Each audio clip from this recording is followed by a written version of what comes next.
मर्म जीवन करत्यास तू बहार अखंड हिंदुस्थान कैवारी प्रभुदेशवारी पुत्र देवदेश धर्म पुनर्निर्माणाचे मानबिंदू हिंदू अस्मितेचे शिरोमणी हिंदुस्थान हिंदू हिंदुस्थानचे एकमेव हिंदुहृदय सम्राट सरसेनापती महानेता माननीय शिवसेना प्रमुख श्रीमान बाळासाहेब ठाकरे यांचा पक्ष प्रमुख उद्धवसाहेब ठाकरे यांचा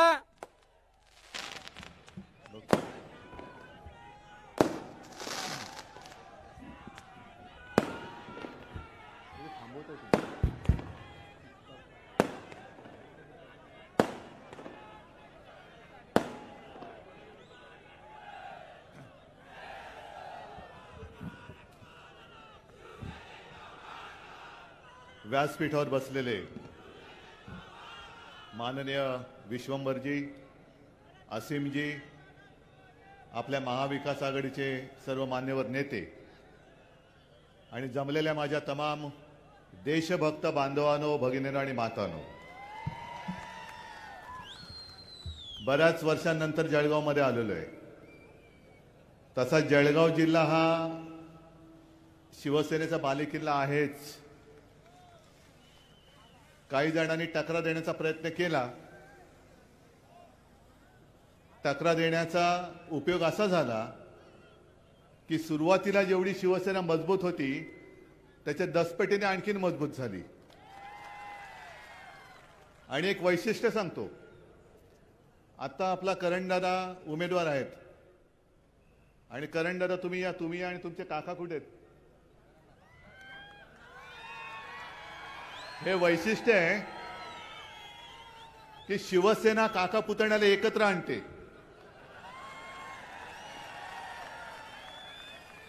आणि भाकड जनता पक्ष आहे तो घर फोडतो, काका पुतण्याने पण फोडतो. तरी अशी माणसं जोडणारी शिवसेना आहे, म्हणून तर हे सगळं ऐश्वर्य माझं. आणि असीमजी हे माझे निवडणूक रोखे आहेत. हे सगळे माझे निवडणूक रोखे आहेत जे माझ्या शिवसेनेच्या अकाउंटमध्ये शिवसेना प्रमुखांनी त्यावेळेला दिलेले आहेत. ही माझी वडिलोपार्जित संपत्ती आहे ना, आणि याच्यावरती जीएसटी नाही. आणि मोदींना म्हणा या संपत्तीवरती तुमची ईडी, इन्कम टॅक्स, सीबीआय टाकून बघा, परत जातात का बघा. ही संपत्तीची मोजमाप करायला याच तुम्ही. येताना सरळ याल, जाताना काय सांगण्याची गरज नाही. जळगाव म्हटल्यानंतर खानदेश आहे आणि खानदेश म्हटल्यानंतर मला माझं लहानपण आठवलं. ते म्हणजे आपले सोपानदेव चौधरी, बहिणाबाईंचे पुत्र. आता बहिणाबाई म्हणजे आपल्या महाराष्ट्राला लाभलेल्या एक अद्भुत अशा कवयित्री होत्या आणि एवढ्या सोप्या भाषेमध्ये त्यांनी जीवन समजावून सांगितलं. आज जे काय भाजपाचं झालेलं आहे त्यांना पराभवाचं भूत समोर दिसायला लागलेलं आहे, म्हणून राम राम राम राम राम करायला लागलेले आहेत. आणि सतत जात आहेत आणि अयोध्येला लोटांगण घालतायत, वाचव रे रामा, वाचव रे रामा. पण काय उपयोग नाही, कारण मनी नाही भाव आणि देवा मला पाव. कसं काय पावणार?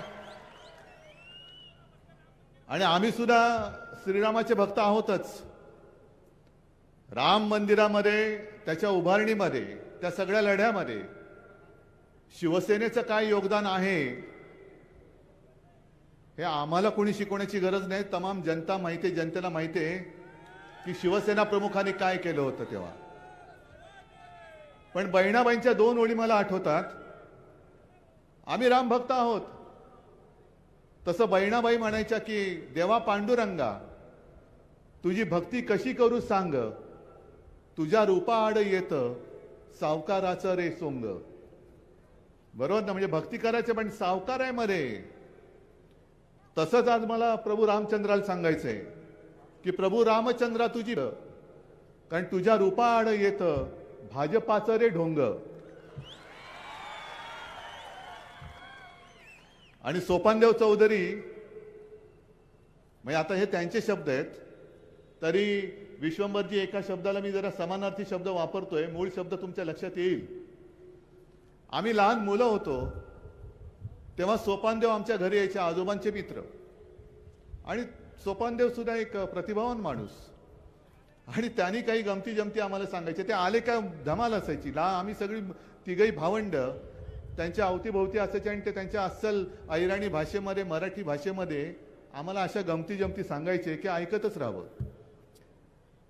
हे मी मुद्दामून का ऐकवतोय, कारण आजच्या परिस्थितीला ते चपखल बसतंय.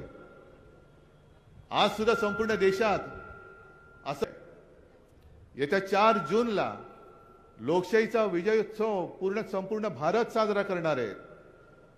मोदी सरकारचं विसर्जन करणार आहेत. आणि तरी देखील काही जण जे अंधभक्त आहेत की त्यांना अजूनही ते मोदी मोदी मोदी करतायत, मोदी सरकार मोदी सरकार. तर त्यांना मला सोपानदेवांची ती कविता ऐकवायची. कविता म्हणजे त्यांनी अशीच, त्याला वात्र टीका म्हणा, काही म्हणा, आणि एक शब्द समानार्थी वापरलाय, येड्याच्या पार्श्वभागावर. आता आम्ही समानार्थी शब्द वापरलाय, म्हणजे काय शब्द असेल तुमच्या लक्षात आलं असेल. येड्याच्या पार्श्वभागावरती उगवलं बाभूळ. म्हणतो कसा, सावलीला बरं आहे, पण अरे येड्या त्याची मुळं कुठे गेले ते कळते का तुला?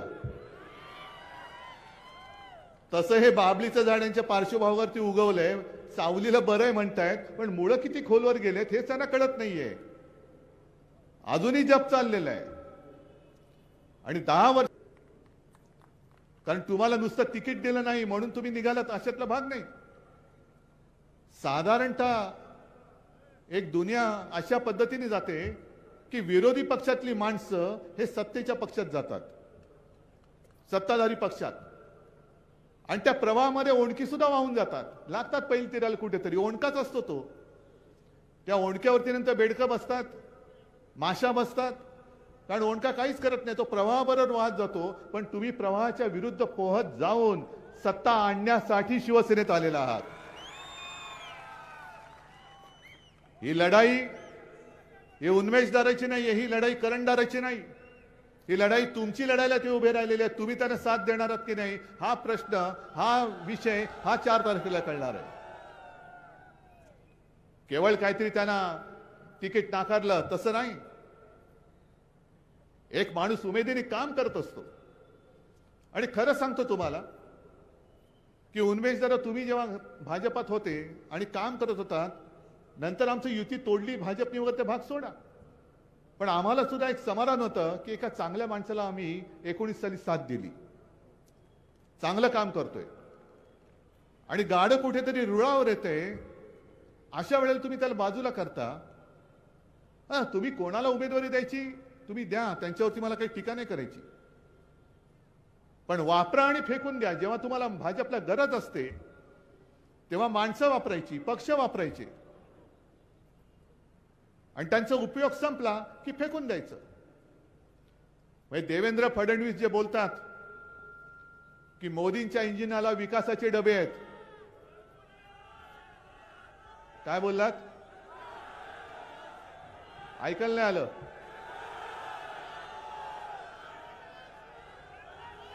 बरं, कळलं ना तुम्हाला? ठीक आहे. देवेंद्र फडणवीस जे बोलतायत की मोदींच्या इंजिनाला विकासाचे डबे आहेत. अहो देवेंद्रजी, डबे विकासाचे तुम्हाला वाटत असतील, पण त्याला भ्रष्टाचाराची चाकं लागलेत, त्याचं काय? चाकं भ्रष्टाचाराची आहेत.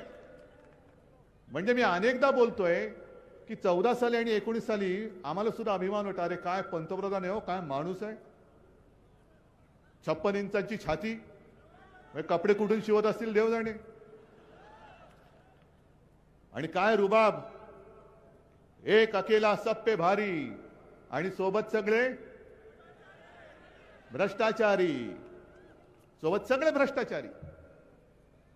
म्हणजे आता भाजपचा पक्ष राहिलेलाच नाहीये, भाजपा पूर्वीसारखा राहिलेलाच नाहीये.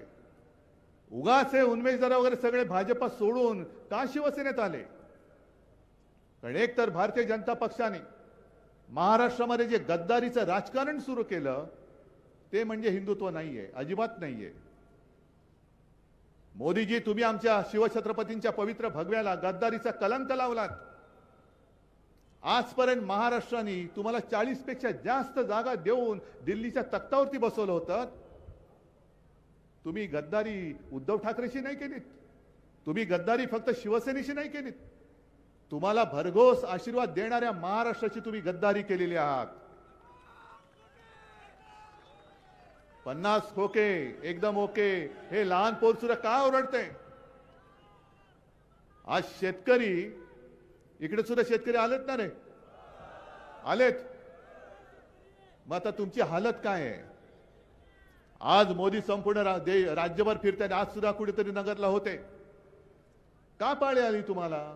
हे माणसं तुम्ही फोडलीत, पण ज्यांनी मोठी केली ती सगळी छोटी माणसं माझ्यासोबत मोठ्या ताकदीने उभी आहेत. आणि चाणक्य तुम्ही जे म्हणता, ज्या चाणक्याला तुम्ही मानता, त्या चाणक्यानेच लिहून ठेवलेलं आहे की शत्रू किती बलवान असेल तरी जेव्हा अनेक छोटी माणसं एकत्र येतात तेव्हा त्या बलवान शत्रूचा पराभव हा निश्चित असतो. आणि तो पराभव महाराष्ट्र तुम्हाला आज करून दाखवेल. तुमचा महाराष्ट्र एकटा पुरेसा आहे. 48 मध्ये जागा किती येणार? 48च्या 48 येणार. का नाही येणार?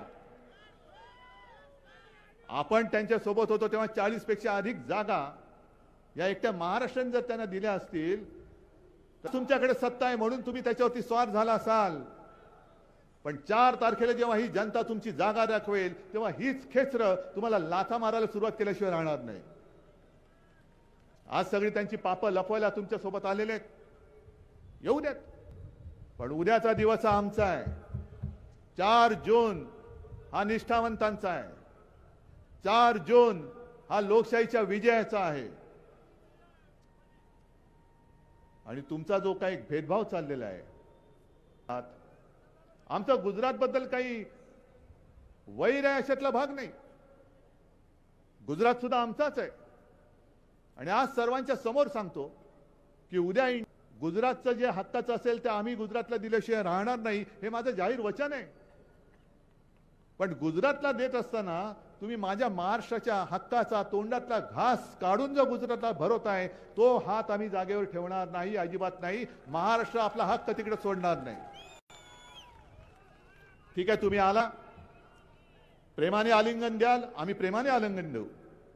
पण जर पाठीत वार कराल तर वाघ नखं कशी दिसतात, काढता येतात, हे एकदा छत्रपती शिवाजी महाराजांनी आम्हाला शिकवलेलं आहे. आणि तुम्ही महाराष्ट्राच्या पाठीत वार केलेला आहात. ही महाराष्ट्राची वाघ नखं आता बाहेर आलेली आहेत. तुमची ती मुनगट्टी वाऱ्याने उगाच जी काही सरकारी खर्चात न केली होती ना वारी, वाघ नखं आणतो वाघ नखं. अरे स्वतःची नखं कापली. काय मुनगट्टी वार म्हणजे महाराष्ट्राचं एवढं दुर्दैव हे आजपर्यंत मी तरी कधी पाहिलं नाहीये. आपले म्हणे ते काहीतरी सांस्कृतिक मंत्री आहेत, हो ना? काय संस्कृती यांची? जो महाराष्ट्र जिजामातेला मानतो, ज्या छत्रपती शिवाजी महाराजांनी परस्त्री ही माते समान हे आम्हाला शिकवलेलं आहे, तिकडे तुमचा हा करंटा नालायक मुनगट्टीवार सारखा मंत्री मोदीजींच्या सभेत, मोदीजींच्या व्यासपीठावरून बहीण भावाच्या संबंधावरून एवढा गलिच्छ बोललेला आहे. मी जर तुमच्या जागी असतो त्याला लाथ घालून हाकलून दिला असता, जसं एकाला मी काढून टाकला असतं. Get out. माझ्या राज्यात माझ्या सरकारमध्ये महिलांचा अपमान मी सहन करणार नाही. आणि मी ते करून दाखवलं होतं. एका मंत्र्यावरती आरोप झाल्यानंतर मी त्याला मंत्रिमंडळातून काढून टाकलं होतं. तुम्ही त्याला घेतलात आणि डोक्यावरती बसवलात, पुन्हा मंत्री केलात. मग हीच जर तुमची चाल असेल तर मग तुम्ही विचार करायचा आहे. हे सरकार पाडायचं म्हणजे पाडायचंच, हे तर ही शपथ घेतलीच पाहिजे. पण एक विचार करून बघा, समजा असं धरून चला की दुर्दैवाने मोदी सरकार परत आलं तर कर्नाटकामधला तो पळून गेलेला प्रज्वल रेवण्णा, ऐकलत ना नाव? काय त्याचे प्रताप? बलात्कारी माणूस, महिलांना छळणारा माणूस, त्यांचे व्हिडिओ काढणारा माणूस. आज परिस्थिती अशी आहे की त्याच्या विभागामधल्या सगळ्या महिला आणि सगळे पुरुष हे सगळे असे भयभीत झाले. कोण कोणाबरोबर संबंध हेच कळत नाही. अनेक महिला घरदार सोडून गेलेले आहेत. आणि प्रज्वल रेवण्णा पळून गेला. मोदींनी स्वतः सभेमध्ये सांगितलंय या प्रज्वल रेवण्णाला मत म्हणजे मला म्हणजे मोदींना मत. मग हे जर का जाहीर सभेतलं त्यांचं भाषण असेल आणि समजा मोदी सरकार परत आलं आणि प्रज्वल रेवण्णा तुमचे महिला आणि बाल कल्याण मंत्री झाले देशाचे, तर काय होईल? चालतील तुम्हाला? ही भाजपची संस्कृती म्हणजे हिंदुत्व नाहीये. भाजपचा विचार म्हणजे देशाची घटना नाहीये. यांचे जे नड्डा बोलले प्रदेशाध्यक्ष आपले पक्षाध्यक्ष की देशामध्ये एकच पक्ष शिल्लक राहील, हे केवढा घातक विचार आहे. हे सगळे जे आहेत संघवाले, हे स्वातंत्र्यानंतर काही काळ तिरंगा झेंडा सुद्धा त्यांच्या कार्यालयावरती फडकत नव्हते. मग त्यांची ती जी काय घोषणा होती, एक विधान एक निशाण एक प्रधान, त्यांना तेच करायचंय. एक निशाण म्हणजे भाजपचा फडका नाही, तो माझ्या भारत मातेचा तिरंगा झेंडा आहे. एक विधान म्हणजे तुमच्या बुरसटलेल्या गोमूत्रधाऱ्यांनी लिहिलेलं विधान नसेल, तर ते महामानव डॉक्टर बाबासाहेब आंबेडकरांनी लिहिलेली घटना आणि ते संविधान असेल. आणि एक प्रधान म्हणजे मोदीजी नाही, 140 कोटी जनतेमधला कोणी जो जनता ठरवेल तो प्रधान असेल. कारण देशाला 75 वर्ष होऊन गेली. पंतप्रधान पद, मुख्यमंत्री पद हे कायम असतं, त्याच्यावरती लोक येतात बसतात. त्यांचा काळ झाल्यानंतर जसं जर तुम्ही गद्दारी नाही केली तर कार्यकाल पूर्ण होतो. पण याच्यानंतर कोण, त्याच्यानंतर कोण, काय कोणापासून कोणाचं अडत नाहीये. आणि यांना 400 पार जे करायचंय ते 400 पार एवढ्यासाठीच करायचंय की तिथे सुद्धा महाराष्ट्राबद्दलचा आकस आहे. आकस एवढ्यासाठी आहे की घटना हे संविधान कोणी लिहिलं? डॉक्टर बाबासाहेब आंबेडकर, महामानव डॉक्टर बाबासाहेब आंबेडकर. अरे महाराष्ट्राचा सुपुत्र, आणि तो सुद्धा एका दलित कुटुंबात जन्मलेला माणूस एवढा बुद्धिमान असू शकतो आणि त्यांनी लिहिलेली घटना ही आम्ही पाळायची? हे या गोमूत्रधाऱ्यांना परवडत नाही. हे गोमूत्रधारी बुरसटलेले विचारांचे आहेत, म्हणून त्यांना ती घटना बदलायची. आणि मी प्रत्येक वेळेला जो इशारा देतो तोच पुन्हा तुमच्या सगळ्यांच्या साक्षीने देतोय की तुम्ही घटना बदलण्याचा प्रयत्न करून बघा. संपूर्ण देश पेटून उठल्याशिवाय राहणार नाही. करून बघा प्रयत्न. तुमचा आकस आकस आकस म्हणजे किती आकस ठेवायचा? जणू काही देशासमोरचे सगळे प्रश्न संपलेत. मणिपूर 1 वर्ष झालं अजूनही अशांत आहे, पण यांच्या ढोलक्या कशा वाजतात? रशिया आणि युक्रेन मधलं जे काही युद्ध आहे, वॉर रुकवा दी पप्पा, वाट लगा दी पप्पा. कसलं वॉर रुकवा दी? महाराष्ट्रामध्ये तुम्ही एवढी मतं मागण्याच्या मताच्या भिकेसाठी येत आहात. एकदा तरी मोदीजी पंतप्रधान म्हणून तुम्ही मणिपूरमध्ये त्या हिंसाचारानंतर का गेला नाहीत? तुम्ही समुद्राच्या तळाशी द्वारका म्हणून गेलात. एकदा तरी माझ्या आई तुळजाभवानीच्या मंदिरामध्ये तुळजापूरला का गेला नाहीत? तुम्ही जय श्रीराम म्हणायचं आम्ही ऐकतो, आम्ही सुद्धा म्हणतो, पण आम्ही मात्र जय भवानी जय शिवाजी म्हटल्यानंतर लगेच तुमचा जो घरगडी आहे निवडणूक आयोग तो आम्हाला नोटीस देतो. जय भवानी शब्द काढा. नाही काढत, काय उखडायचं ते उखाड. वाटेल ते वेडेवाकडे कायदे आम्ही मान्य करू शकत नाही. जय भवानी जय शिवाजी हा आमचा आत्मा आहे, आणि आमचा आत्मा निवडणूक आयोगाची हिंमत असेल तर त्यांनी त्याला सुद्धा हात लावून बघावं. काय आग आहे ही मशाल नुसती निशाणी म्हणून नाही घेतलेली, ही आमच्या स्वाभिमानाची धगधगती आग आहे. त्या आगीशी खेळू नका, त्या आगीशी खेळू नका. गेल्या 10 वर्षामध्ये तुम्ही शेतकऱ्यांना जी काय भूलतापा दिली होत्या, कोपराला गुळ लावून ठेवलात. कांदा उत्पादक शेतकऱ्यांनी काय तुमचं घोडं मारले? महाराष्ट्राच्या कांदा उत्पादकांनी तुमचं काय घोडं मारले? गुजरातच्या कांद्याला तुम्ही निर्यात उठवून टाकली, आणि अजूनही कांदा उत्पादकांनो इकडे आला असेल तर सांगा की तुमची निर्यात बंदी उठले का? मग त्याच्यावरती तुम्ही अजूनही काही बोलायला तयार नाहीत. शेतकऱ्याला भले तुम्ही वर्षाला 6,000 रुपये देत असाल, मिळाले असतील ना रे तुम्हाला काही लोकांना?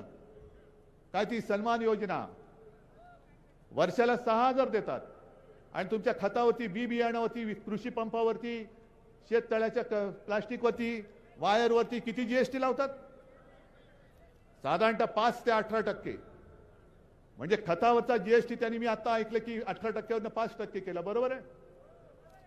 मग खत जर तुम्ही 1 लाखाचं घेतलं, खताचे भाव तर वाढलेच, पण खत जर 1 लाखाचं घेतलं तर जीएसटी किती गेला? 18,000. आणि तुम्हाला भीक म्हणून किती देतात? या सन्मान तुमचा, लुटायचं तुम्हाला आणि भीक म्हणून 6,000 द्यायचे. बरं, खताच्या किमती वाढल्या या तर आहेच, पण आणखीन एक माझा प्रश्न आहे की मध्यंतरी देवेंद्र फडणवीस जे बोलले की मोदीजींनी लस शोधली, म्हणे मोदीजींनी लस शोधली. नाही, हरकत नाही, चला मी मानलं मोदीजींनी लस शोधली म्हणून तुम्ही लसीकरणाच्या त्या सर्टिफिकेटवरती मोदीजींचा फोटो लावलात. मग खताच्या पिशवीवरती मोदींचा फोटो का? त्या खताच्या पिशवीवरती बैलाचा फोटो छापायला पाहिजे. कारण जर का लस मोदींनी शोधली तर मोदींचा फोटो ठीक आहे, पण खताचं काय? देशभर जो काय खत पुरवठा होतो तो कोण करतं? आणि त्याच्यावरती तुम्ही यांचा फोटो. म्हणजे सगळं काही ओरबाडायचं आणि एक सुद्धा तुम्ही वचन काही दिलेलं नाहीये. शेतकऱ्याचं उत्पन्न दुप्पट करीन, पावपट तरी वाढलं का? बरं, दुसरा प्रश्न तुम्हाला विचारतो, सांगतो येतो त्याच्यावरती पण येतो, पण शेतकऱ्यांना मी विचारतोय, महाविकास आघाडीचं सरकार असताना मी मुख्यमंत्री होतो, 2 लाखापर्यंत पीक कर्ज माफ किंवा मुक्त तुम्हाला केलं होतं, तुम्हाला मिळालं होतं की नव्हतं? मिळालं होतं ना? किती अटी होत्या? काय होत्या अटी? 2. एकदा फक्त अंगठा उठवलं की तुमच्या खात्यात पैसे येत होते. म्हणजे तुमच्या अंगठ्यावरती मी तुम्हाला कर्जमुक्त केलं, करून दाखवलं होतं. हे तुम्हाला नुसते अंगठे दाखवतायत तरी सुद्धा तुम्ही त्याला मत देणार? आणि तुम्ही कापसाच्या भावाबद्दल बोललात. पहिला कापूस ठेवता कुठे हो तुम्ही सांगा? आहे कापूस ठेवायला जागा? म्हटलं करायचं काय या कापसाची? तुम्हाला सगळ्या शेतकरी दारांना सांगतो की अरे तुम्ही तुमच्या कष्टाचा कापूस ठेवलाय, त्या कापसाची खास तुमच्या अंगाला येते, पण त्यांना सत्तेची जी काय खाज येते ती खाज आता तुम्हाला भागवावी लागेल. कारण खुर्चीत बसून बसून खुर्चीतला कापूस बाहेर आलाय, पण यांची सत्तेची जी काय हाव आहे तीच संपत नाहीये. कापसाला भाव नाही, सोयाबीनला भाव नाही, कांद्याला निर्यात बंदी अजून उठत नाही. किती उद्योगधंदे किती आले इकडे. जळगावकरांना मी विचारतोय, दरवर्षी 2 कोटी रोजगार हे मोदी सरकार तुम्हाला देणार होतं. एकाला तरी दिलं असेल तरी सांगा, एकाला तरी दिलं असेल तर सांगा, मी माझं भाषण इकडे थांबवतो. म्हणजे मग यांनी केलं काय? अहो विश्वंभरजी, मला एका प्रश्नाचं उत्तर पाहिजे. हे सगळे भाजपवाले बेंबीच्या देठापासून जे ओरडतात ना, भारत माता की, बरोबर ना? मग ती भारत माता नेमकी यांची आहे तरी कुठे? मणिपूरमध्ये महिलांवरती अत्याचार झाले, ती काय भारत माता नाहीये? काश्मीरमध्ये काल परवा सुद्धा दहशतवाद्यांचा हल्ला झाला, अजूनही काश्मीर महिलांवरती अत्याचार वाढतायत. जे अत्याचार करतायत त्यांना तुम्ही सुरक्षा देताय. कोणाला सुरक्षा देताय? मग भारत माता की जय बोलू नका. भारत माता की जय बोलण्याचा अधिकार भारतीय जनता पक्ष आणि मोदीजी तुम्हाला सुद्धा नाही. कारण संपूर्ण भारत माता आज आक्रोश करते आणि तो आक्रोश तुमच्या कानावरती पडत नसेल तर तुमच्या घोषणाला काही अर्थ नाहीये. तुम्ही भारत माता की जय बोलू नका, अजिबात बोलू नका. उत्तर नाहीयेत, प्रश्न आहेत. 4 दिवसापूर्वी अमित शहा कोकणमध्ये येऊन गेले आणि मला आव्हान देऊन गेले, हिम्मत असेल तर राम मंदिर बद्दल बोला, हिम्मत असेल तर काश्मीरच्या 370 कलम बद्दल बोला. मी